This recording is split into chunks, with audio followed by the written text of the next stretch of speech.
Bueno, son las 3 de la tarde, 38 minutos. Nuestra invitada de hoy nació en Colonia del Sacramento el 6 de diciembre de 1976. La mejor ciudad del Uruguay. Se recibió como doctora en medicina en la Universidad de la República y se especializó en medicina familiar y comunitaria. Tiene un diploma en políticas de drogas y un posgrado en tratamientos de las adicciones. Fue adjunta a la dirección del Hospital Maciel e integró el programa Aleros de la Junta Nacional de Drogas. Es directora del programa de la Organización Panamericana de la Salud, Familias Fuertes. Hasta hace semanas fue la directora del programa de salud mental de adolescencia y juventud del Ministerio de Salud Pública. Es coordinadora de la Secretaría de Familia de Cabildo Abierto. Actualmente tiene a su cargo el programa de prevención y tratamiento de las adicciones para diseñar políticas orientadas a mitigar el consumo de drogas y es además la coordinadora del Plan de Salud Mental y Adicciones del Ministerio de Salud Pública. Hace pocos meses lanzó su agrupación Encuentro Nacional Cristiano dentro de Cabildo Abierto. Bienvenida a Dato y Relato, doctora Lorena Quintana. ¿Todo bien? Bien, muchas gracias. Es verdad que Colonia del Sacramento es la mejor ciudad del Uruguay, sobre todo por la reminiscencia portuguesa que tiene. Tiene todo. Tiene playa, historia, turismo, campo. Todo el año.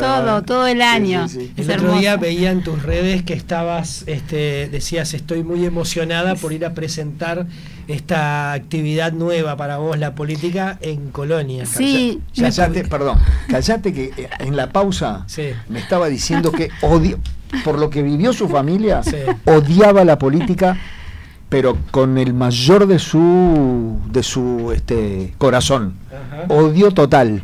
Lo que ahora le pasa al hijo de ella, la odia. Pero se fue vinculando de a poco, se fue metiendo y ahora ya está por acá. Ahora ya estoy adentro, decir, ¿qué estoy haciendo acá adentro? Pero ¿cómo fue presentar eso en tu ciudad natal? Voy el viernes. ¿Vas ahora? Voy el viernes, sí. Viernes. La realidad es que me pasó lo mismo con Familias Fuertes. Vas a otros departamentos y es como que, bueno, llegás a otro departamento, pero cuando llegás al tuyo... Pero es distinto, ¿no? Es un momento distinto. Ahora estás intentando... Sí, armar una agrupación, ya la armaste, pero digo que es crecer una agrupación nacional que eventualmente te podría llegar a llevar al Senado de la República. Una agrupación, ¿no? Está pensada para eso, una agrupación nacional. Cuando lo pienso, digo, ¿qué estoy haciendo con esta locura? Claro. ¿No? Empezamos hace, creo que 4 meses a hablar el tema, más o menos. Hace 3 meses dijimos, ¿por qué no? A ver qué tanto es lo que se necesita. Ahí armamos lo primordial y ahí comenzó el acelerador. Porque hay que salir a lograr que se armen agrupaciones nuevas en todos los departamentos del país, o por lo menos intentar estar en todos los departamentos del país, a convencer a la gente de la necesidad de que sea parte. Claro, porque no se trata de ir a tratar de que otras agrupaciones de adentro del partido se vengan contigo, sino de crear nuevas. Sí, no nos ha sucedido mucho, nos ha sucedido algún personaje de otras agrupaciones, pero no agrupaciones.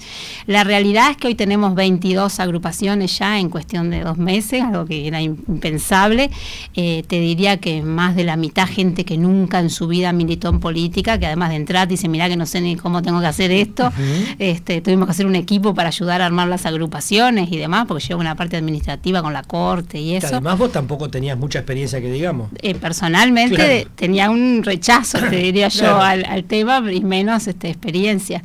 Y después, bueno, sí tenemos algunos que estuvieron en Partido Nacional o en Partido Colorado, en especial, que bueno, defraudados con algunas cosas de los partidos que hoy se corrieron hacia el Encuentro Nacional Cristiano, que para nosotros es un halago además, pero bueno, por momentos sí, bendita locura en la que me estoy...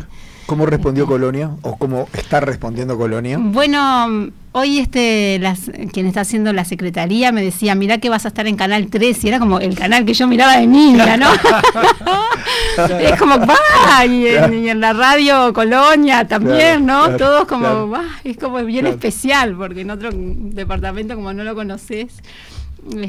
Así que bueno, mucha emoción, muchos amigos que no sé ni a quién votaron hasta ahora, pero que me han escrito. También hay una cosa que tiene que ver con que uno vivió ahí hasta que vino a estudiar a Montevideo. Contale a la gente, porque en definitiva yo lo tiré así como una broma, pero contale a la gente por qué la política no era algo que te no sé, sedujera cuando eras chica o joven. Nosotros, mi abuelo fue jefe de estación de trenes y su último destino fue Colonia del Sacramento, ahí es donde mi mamá vive su adolescencia, y mi abuela ella se llenaba la boca diciendo que era la primera mujer edil del Partido Nacional, fundadora de la lista 12.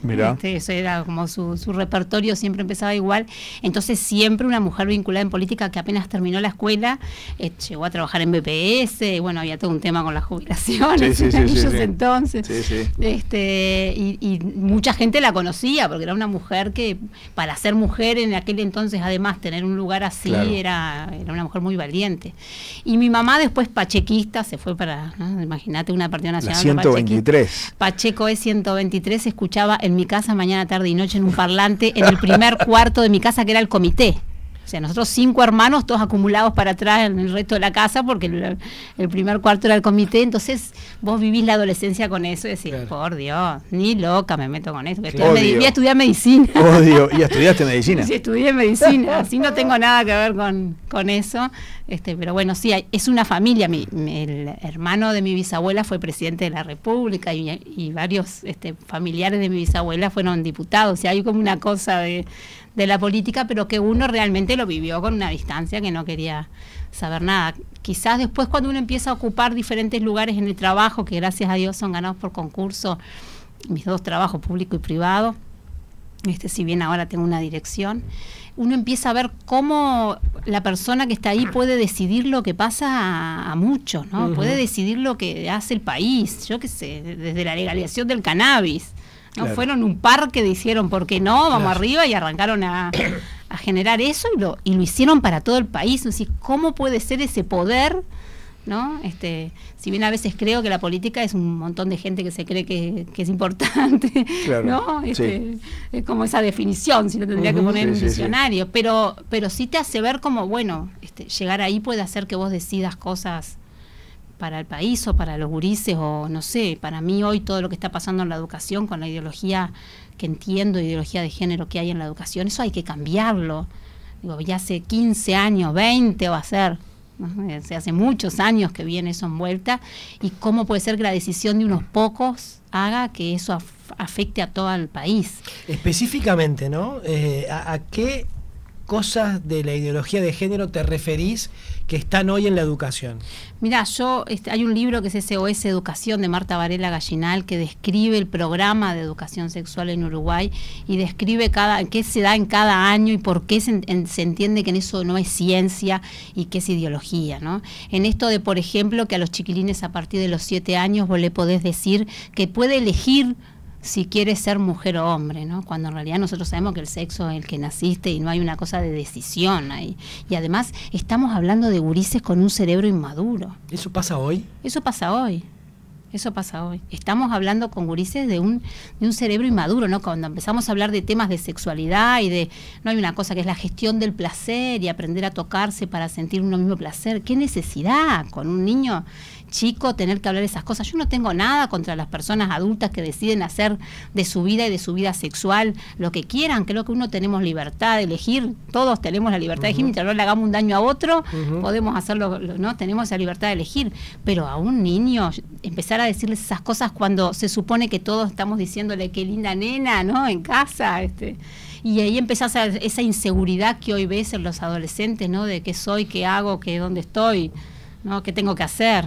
¿No? Y muy probablemente fruto de ideologías que se han incluido en la educación. Entonces poder ver que quizás si logramos tener personas que se animen y que sean referentes y que ocupan los lugares, eso puede retroceder, para mí es una causa, va más allá de un cargo. Yo le decía a él que familiarmente estamos en el mejor momento de la vida, o sea, en realidad económicamente hablando, no tendríamos por qué estar metiendo en nuestro lío, y quizás estamos en la playa tomando mate ahora por empezar las vacaciones de la Semana Santa, ¿no?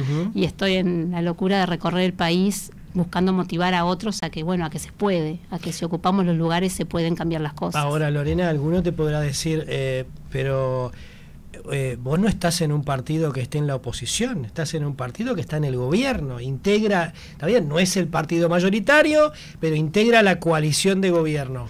¿por qué no se han cambiado esas cosas si, por ejemplo, Cabildo y seguramente muchos otros más dentro de la coalición lo quisieran cambiar? ¿Por qué se mantuvo? Bueno, nosotros si bien somos parte de la coalición y entendemos que hay que ser coalicionistas para estar dirigiendo, por lo menos estar en el gobierno, no somos mayoría, ¿no? De hecho, por ejemplo, ahora Cabildo Abierto está juntando firmas contra la usura y por una deuda justa, y es solo Cabildo Abierto el que está juntando firmas, ¿no? Cuando uno ahora en este periodo empieza a escuchar de que la gente busca ayudar al más necesitado, ¿no? Hay un cambio real para Uruguay, esperanza. Digo, ¿cuál esperanza si el país tiene una usura que va en contra de la Constitución? Y sin embargo, el único partido que está juntando firmas para llegar a un plebiscito porque no hubo un acuerdo legislativo como debería de haber habido, es Cabildo Abierto. En el tema de las adicciones, otro tema que estamos en contra, y sin embargo el Partido Independiente también es parte de esta coalición y es hoy quien está en la Secretaría de Drogas. Y bueno, y pensamos distinto desde cómo se hace la prevención, o sea, desde la base, más allá de la legalización de las drogas, que es algo que están queriendo cada vez aumentar más en nuestro país. Nosotros no estamos de acuerdo con la disminución de riesgos y daños como base de la política. La disminución de riesgos y daños nació cuando se contagiaban de VIH por usar las mismas jeringas, porque compartían jeringas los consumidores de drogas inyectables. Entonces, para disminuir los riesgos, dado que no puedo hacer que no dejen de consumir, bueno, reparto jeringas. Pero esa no puede ser la base de mi política, sino yo después tengo un cartel en la interbalnearia que dice: si vas a consumir, chiquitito así, y abajo dice: para pasarla bien, consumí cannabis de alta calidad. Entonces, ¿cuál es la lectura para un gurí adolescente? Para pasarla bien tengo que consumir cannabis. Entonces, primero eduquemos los riesgos del cannabis. Yo estoy de acuerdo que la gente tiene la libertad de elegir lo que quiera consumir, pero una libertad, para que sea real, tiene que ser sabiendo lo que estoy eligiendo. Yo lo comparo con este octógono que pusieron a las galletitas, porque yo comía unas galletitas que me pensaba que no me que eran claro, que no tenían grasa, y resulta que tienen todas las grasas, pero bueno, me habían engañado. Entonces ahí yo no era tan libre de elegir, porque no estaba bien informada. Entonces hoy el cannabis genera problemas para aprender. Para mí es el mayor de los problemas del cannabis, el síndrome amotivacional en los jóvenes y las dificultades en la memoria en los jóvenes para aprender. Entonces, si vos me hablas de libertad, me estás pensando en un gurí de clase media, en un adolescente joven de clase media que quiera fumarse un porro, y te parás ahí, que tiene otras oportunidades y quizás tiene un papá que me puede dar también otras herramientas y oportunidades. Pero ¿qué pasa con el de clase baja, que la única oportunidad que tenía era estudiar? ¿No? La única que tenía era estudiar, y vos en tu discurso de las adicciones y en especial del cannabis, que no pasa nada, que es natural, que lo vendemos en farmacia, que cero educación de los riesgos, ese gurí empieza a consumir cannabis. Contame esa única posibilidad que tenía de estudiar si no me la bloqueaste. Entonces, ¿de qué libertad me hablas? ¿No se pudo hacer una campaña en ese sentido? Nosotros recién tomamos ahora el área de adicciones y estamos con toda la intención de generar este tiempo que nos queda. ¿Hay escenario propicio? Porque yo, por ejemplo, he escuchado... Ahí está. Lo que te pasa, que no te pasa con otras drogas. Vos hablás de tabaco. Creo que la campaña de tabaco de Tabaré fue un éxito y que deberíamos de imitarla. Además, le podríamos poner Tabaré a la campaña de cannabis para imitar los puntos de las acciones que se hicieron.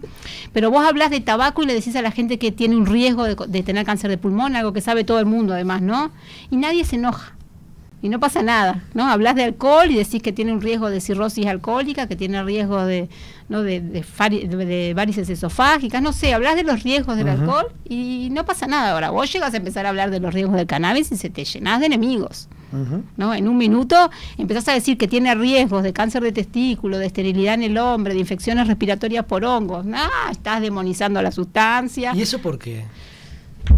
Y bueno, creo que porque hay un 50 y un 50 pro cannabis, que que está con esta idea de está todo bien, no pasa nada, y un 50 que no, que quiere que haya una educación del riesgo. Y te vuelvo a repetir, no tengo nada contra la gente que elige consumir cannabis, me parece que tiene su derecho de elegir, siempre y cuando sepa los riesgos, pero te pasa muy seguido en la consulta, que vos le decís, bueno, pero quizás vamos a hacer una placa porque quizás tenés una infección por hongo. Me dice, no, bueno, pero mirá que es un hongo que está en la planta, que no puede ser, no, si es natural, no, si, o sea, hay un discurso que se generó, ya esto de legalizar el cannabis recreativo con el medicinal a la misma vez, ya eso genera un discusso que es entreverado. que es entreverado. Te pasa con una paciente veterana que alguien le dijo que el cannabis le podía calmar el dolor de la artrosis y se quiere comprar el cannabis de la farmacia. O sea, te pasa de los dos lados. O sea, generó un entrevero esta legalización a la misma vez, que creo que fue con doble intención, ¿no? Para que saliera la recreativa, ponemos la medicinal, que quién iba a decirle que no a una mamá de una niña que tenía una epilepsia refractaria que no la podían parar con nada. Lorena, ¿qué hay atrás de la intención de liberalizar el consumo de las sustancias a nivel planetario? Porque no es exclusivamente un tema que haya ocurrido acá. Digo, ocurrió acá, fuimos de los primeros países en hacerlo de manera recreativa, pero es un tema a nivel mundial, ¿no? Hay una agenda en ese sentido. Sí, incluso, mirá, se empieza a cambiar palabras que hacen que cambien los discursos. Antes decíamos que era un adicto y ahora es un usuario, ¿no? Ajá. Una persona que consume, y antes decíamos que era droga y ahora son sustancias. Y antes decíamos que era una adicción, una enfermedad, y ahora dicen que es gestión del placer, ¿no? Se empieza como a cambiar las palabras que se utilizan ya para que haya un mensaje que no es tan malo, ¿no? Ese pobre, nuestros gurises, que le llega ese mensaje, ¿no? Y después nosotros somos los viejos retrógrados y viví en esa casa con un gurí que viene con otro mensaje dado. Pero sí, sin duda que hay algo atrás, porque es algo que se quiere llevar adelante en diferentes lugares del mundo, ¿no? Y este discurso de que es la única forma de luchar contra el narcotráfico, ¿no? Que es la bandera de los legalizadores, ese es como el primero de sus discursos. Mirá, yo creo que para llegar a ese escenario de realmente que no exista más el narcotráfico, nosotros como Estado deberíamos imitar todo lo que hace el narcotráfico.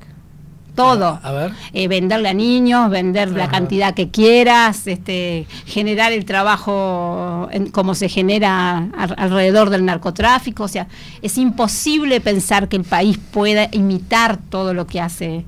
Y aún aunque si fuera posible ese escenario que además se quiere crear para disminuir el número de muertes del narcotráfico, ¿no? Que es parte de los discursos, las muertes serían mucho mayor. De hecho, la mayor cantidad de muertes que nosotros tenemos son de drogas que son legales en el mercado, ¿no? No de drogas ilegales.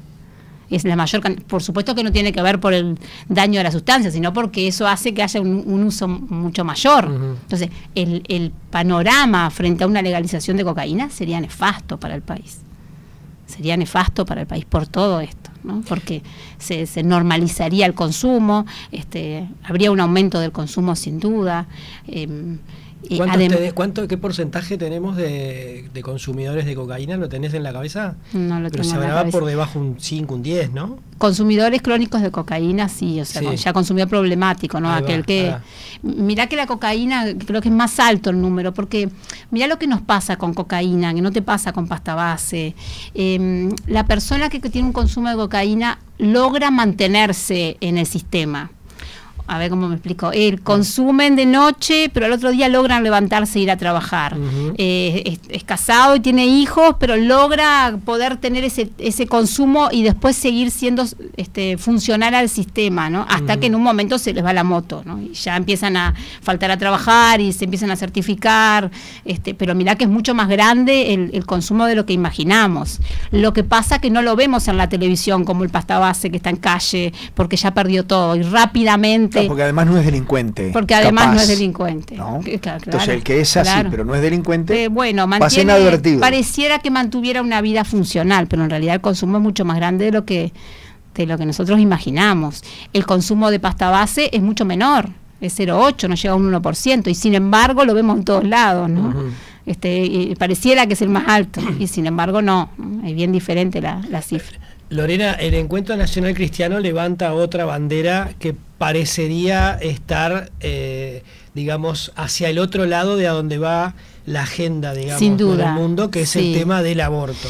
Sí, mira, nosotros nos basamos, le pusimos la palabra cristiano además. Yo te iba a preguntar por qué hacían hincapié en eso. Porque creo que para que nos pregunten en cada lugar que vamos. ¿Por qué cristiano? ¿Por qué cristiano? No quiere decir que sea religioso, por supuesto que atrae a muchos líderes religiosos o personas que son cristianas, que que asisten a iglesias y demás o no. Que nosotros le pusimos cristianos no por la religión ni por una doctrina, sino porque entendemos que nuestro país se fundó en valores cristianos. De hecho, la Constitución de la República tiene que ver con valores cristianos. El Código Civil dice honrarás a tu padre, o sea, está copiado de muchas cosas de la Biblia. Y los mandamientos son base de nuestra cultura, ¿no? No robarás, no matarás, o sea, todos entendemos los mandamientos como por lo menos entendíamos, ¿no? Pero que en este tiempo esto ha cambiado y que hay muchos valores cristianos que antes realmente eran valorizados por todos, que hoy se empezaron a poner en juego y a disminuirlos. Por ejemplo, la vida, ¿no? Para nosotros el valor de la vida, desde la concepción hasta la muerte natural, es algo que cada vez vale menos, que nosotros decimos que hay una cultura de la muerte, ¿no? Desde el aborto a la eutanasia, y luego, si abrimos la puerta a la eutanasia, probablemente el suicidio asistido. ¿Y por qué la sociedad va, a la occidental por lo menos, parecería ir en ese camino? Bueno, creo que hay una corriente también mundial, ¿no? Uno ve que empiezan a pasar cosas en Uruguay que se plantean como necesarias, y a la misma vez son necesarias en Chile, en Brasil, en Perú. O sea, qué casualidad, son necesarias en todos los países a la misma vez.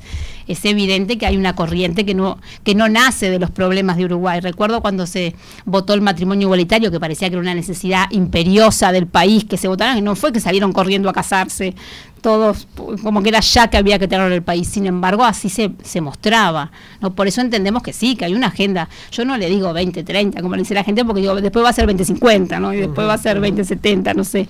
Pero sí que hay algo que tiene que ver con organización a nivel mundial que busca estas líneas, ¿no? Como por ejemplo el aborto, la eutanasia, el suicidio asistido, que es tristísimo. Yo recuerdo que pude ver cuando viajé por el Ministerio a Irlanda y a Bélgica, la historia de adolescentes que decidían quitarse la vida. Ya no quiero vivir más, entiendo que yo puedo decidir sobre mí, entonces quiero fallecer, y sus padres no podían hacer nada. Y lo ponían en las redes sociales y planeaban el día y la hora en que el médico le iba a asistir el suicidio, ¿no? Por eso es el suicidio asistido. Es tristísimo, ¿no? Es todo lo que hacemos para prevenir el suicidio, rápidamente pareciera que no tiene valor. De hecho, en el sindicato médico, en un momento, cuando los diputados que están a favor de la eutanasia presentaron la ley de eutanasia, enseguida dijeron, bueno, pero ¿qué va a pasar con el tema de salud mental? Preguntó un médico, ¿no? Porque a ver, ¿cuántas personas hoy dicen me quiero quitar la vida y en realidad no es que no quiere vivir, no quiere seguir viviendo la situación que vive, y uno trabaja la prevención del suicidio, ¿no? Y tenemos muchos pacientes que en algún momento hicieron un intento de eliminación grave y hoy tienen familia, hijos, están felices. O sea, realmente uno tiene esas historias en los pacientes. Entonces, ellos ahí nos plantean, bueno, pero por ejemplo, recuerdo que dijo el diputado, si un padre del hijo tiene un accidente de tránsito, ese padre no quiere vivir más. Y quedamos todos, porque y él dijo, ¿y vos le vas a negar el derecho a quitarse la vida? Pues entonces no tratamos mal el duelo, ¿no? Entiendo que para un padre la muerte de un hijo debe ser lo más difícil que hay. Yo no sé si hay algo más difícil que se te muere un hijo, no creo que creo que no existe algo más difícil que eso. Pero nosotros tenemos que trabajar por la vida, o sea, tenemos que intentar ayudar a esa gente a vivir ese episodio de duelo que es tan difícil. Si no, el proyecto no es para situaciones de enfermedad terminal. Bueno, pero abre una puerta, y a qué tanto es terminal. Abre una puerta. Nosotros integramos un grupo que mostramos esto, ¿no? ¿Qué pasa después cuando vengan las personas a decir, yo ya no quiero vivir más, no tengo derecho porque no tengo una enfermedad como ELA? Entonces el que tiene ELA tiene derecho y yo no. Y entonces ahí se empiezan a llenar de grises. La escalada pasó en todos los países que se legalizó la eutanasia. Que empezó pensando en ese paciente pobre que estaba postrado en cama, que no tenía casi vida funcional, y cuando quisiste acordar se abrió a otros pacientes. Entonces, en todos los países es muy complejo. Es muy complejo. Y ¿sabes qué? Lo que yo pienso que muy hoy complejo, es... porque yo he participado de instancias terminales de familiares que viene el médico y no te lo dice con otras palabras, pero te lo dice, Fernando, ¿qué hacemos? Bueno, no pero tiene solución. ¿Lo acompañamos o lo dejamos sufrir? Y la respuesta es, y lo acompañamos. No, pero eso es la muerte digna, eso ya existe, eso ya hacemos. Claro. El sistema funciona mal. El sistema funciona mal. Claro. Porque mira lo que te pasa hoy, tenés un paciente en etapa terminal, ¿no? Sí. Llama a una móvil porque está con dolor, viene la móvil, le pone morfina, que le dura unas horas el efecto. Sí, señor. ¿Entendés? Si tuviera el servicio de cuidados paliativos, nunca sentiría ni el dolor, porque no tenemos techo con analgesia. Y la muerte digna, que es sacarlo de ambiente, ¿no? Con la morfina, midazolam, con lo que sea, y no usar más la medicación, eso ya existe y ya está legalizado. Eso es distinto a la eutanasia. Que no funcione bien, porque a veces el sistema y las emergencias móviles. La práctica, una cosa es la letra y otra cosa es la práctica. Imagínate, en casi todo en la vida. Imagínate lo que sería la eutanasia si no funciona bien el sistema. ¿No? Y yo soy el médico que digo que me dijo que. Imagínate con el sistema de salud que tenemos lo que podría llegar a ser la eutanasia. ¿No? Pase por acá. ¿Qué pasó? Se quiere. Bueno, pase por acá. Sí, sí. ¿No? Que hoy si hay algo que ha perdido la humanización es la medicina. Sí. ¿No? Entonces, no es lo único, pero no es lo único, pero es donde uno más a veces lo nota, ¿no? Entonces, imagínate lo que sería hoy una consulta, que se supone que vos vas a tener esa consulta con un paciente y vas a escucharle cuáles son las causas. Más, contame si te van a escuchar cuáles son las causas a los 15 minutos de la consulta. O van a llenar el papelito y listo. Lorena, ayer justamente en la media hora previa el senador Manini hizo un encendido discurso de varios minutos hablando justamente del tema del aborto, ¿no? ¿Es algo compartido por todo Cabildo Abierto o por algunos sectores, particularmente el de ustedes? El nuestro, feliz, ¿no? A mí cuando me preguntan por qué en Cabildo Abierto, por qué no en otro partido, con mis antecedentes, por esto, en Cabildo Abierto, porque entiendo que es el único que sale a hablar en contra del aborto. Hoy no es políticamente muy bien visto hablar en contra del aborto. Parecería que no fuera muy redituable. No es redituable, perdés votos seguro, ¿no? Como hablar de que hay ideología en la educación, perdés votos seguro. El único que dice hay ideología de género en la educación es Manini Ríos. Yo no conozco ningún otro líder político de ningún otro partido que lo diga. De hecho, el Partido Colorado estuvo liderando la NEP, ¿no? De hecho, Partido Nacional y Partido Colorado tienen la Secretaría de la Diversidad y Cabildo Abierto tiene la Secretaría de la Familia. O sea, sin duda que hay, quizás hay llaneros solitarios, ¿no? Dentro del Partido Nacional en especial, que hay algún llanero solitario, pero creo que la obediencia partidaria... ¿Qué implica hoy defender la familia? Y te vamos liberando porque sé que tenés otra actividad en un ratito, pero porque vos decís Encuentro Nacional Cristiano y siempre haces hincapié en la familia. En la familia. Mira, me pasó cuando trajimos el programa Familia Fuerte, que creo que fue como la antesala a animarme a hacer esta locura. El programa Familia Fuertes, que era un programa espectacular porque hablaba de unir padres con hijos, de prevenir adicciones. ¿Quién quiere tener un hijo adicto? ¿Quién quiere tener un hijo con problemas de salud mental? Y si hay una herramienta que ya se sabe que funciona porque se ha probado en muchos países y que prevenía los consumos de sustancias, ¿por qué no? Y era fortalecer la familia, era mejorar la comunicación entre padres e hijos, que el gurí entendiera que yo si tengo un problema se lo puedo contar a papá, que hubiera esa comunicación que al padre lo guía en qué es lo que mi hijo siente, que es a qué le tiene miedo, qué es lo que sueña, ¿no? Que existiera esa comunicación y por supuesto el amor, la demostración de amor y la puesta de límites, ¿no? Amor y límites, dice el eslogan del programa. Cuando nosotros comenzamos a trabajar eso, no sabes la cantidad de gente que porque decía Familia Fuertes no le gustó el nombre, parecía que hablar de familia era decir una mala palabra, ¿no? Cuando todos sabemos que cuando hay un problema en casa, cuando hay una familia fuerte se enfrenta de una forma bien diferente, ¿no? De una enfermedad, alguien que se fue al seguro de paro, no sé, los problemas que sea que pueda enfrentar una familia. Entonces, fue increíble que algunos líderes políticos no acompañaron un programa que buscaba fortalecer la familia. ¿Y por qué? Bueno, porque quizás se enojaba el Consejo de la Diversidad, porque hablábamos de familia, y decíamos que los padres podían guiar a sus hijos, ¿no? O sea, habían algunas cosas que no les gustaba el tinte con que los decíamos. Y lo que nos permitió Familias Fuertes es conocer la situación de la familia en Uruguay. Y mira, la encuesta que nosotros hicimos, que hicimos un corte en 100 familias, entre 7 y 8 de cada 10 gurises, y estoy hablando de 10 a 14 años, son chicos, entre 7 y 8 de cada 10 dicen no sentirse amados y aceptados por sus padres. Y entre 7 y 8 de los adultos dicen no lograr tener una comunicación efectiva con su hijo. Una cosa es la comunicación de dale, vení, vamos, come. Sí, ¿no? Y otra cosa es decir, ¿qué estás pensando? Con cierta profundidad. ¿Qué estás sintiendo? No lograban. Esa es la familia que tenemos en Uruguay. No solo en Uruguay. probablemente. En el mundo. Entonces, cuando yo digo que hay que defender la familia, digo que hay que fortalecerla, que hay que darle herramientas a los adultos. Sabemos que hay familias que no son un factor de protección, que muchas veces son un factor de riesgo. Pero probablemente si logramos brindar herramientas para que se fortalezca la familia es el pilar que te logra después prevenir otras cosas. Vos tenés barrios donde sabemos que la droga es mucho más frecuente, ¿no? Pero hay familias que están ahí adentro. Yo quisiera escuchar a esas madres qué hacen. ¿Cómo hacen esos padres?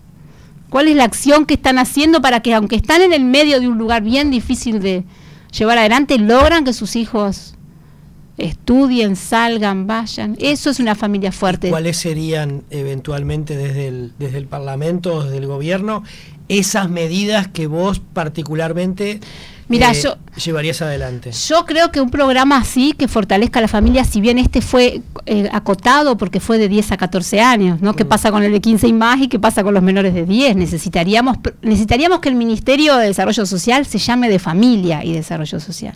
Y que existan programas que busquen ayudar desde que quedaste embarazada a esa familia hasta que, no sé, en todas las edades de la familia. ¿Por qué? Porque es la base real de nuestro país. Si no, nosotros ahora tenemos gente sola, y la gente sola es mucho más débil, es mucho más vulnerable. Nosotros, si logramos tener familias unidas y fuertes, lo que pasa en el país se enfrenta de una forma diferente. Nosotros si fortalecemos las familias, fortalecemos el país. Hoy hay un tema con la maternidad. Hoy la maternidad te la venden como lo peor que puedes elegir, cuando no hay amor más puro que el amor de una madre. Y es verdad, uno elige. Y yo tengo un hijo, me hubiera gustado tener más, no pude, pero tengo un hijo de 21 y uno dice, ¿qué haría ahora si no? Yo qué sé, estaría sola, llegaría sola a mi casa, no sé, esos sueños de mi hijo son míos, los proyectos de mi hijo son míos. Ser madre es hermoso. Sin embargo, hoy vos hablás con la gente joven y te dice que te arruinás la vida. Sí, de hecho, antes se tenía 4 o 5 hijos y hoy tenés 1 o 2 o no tenés. Por elección, además, ¿no? Por elección. ¿Y eso es la sociedad que nos ha llevado a eso? Yo creo que un poco hemos penalizado la maternidad, y es verdad, pero otros sí, es la cultura. Hemos penalizado la y bueno, si quedabas embarazada no te elegían, yo qué sé, ¿no? Habían unas cosas ahí con el quedar embarazada de la mamá, porque bueno, si tenés un gurichico, seguro que en algún momento se va a enfermar y vas a faltar a trabajar, ¿no? Hay como toda una cosa laboral, pero también la cultura cambió. Creo que se cambió la educación y se cambió la cultura y hizo que hoy la maternidad se viera como algo espantoso de elegir. Lorena, por la forma en que comenzamos la entrevista, yo me veo obligado a hacerte una pregunta. ¿Hablaste con tu hijo de esto?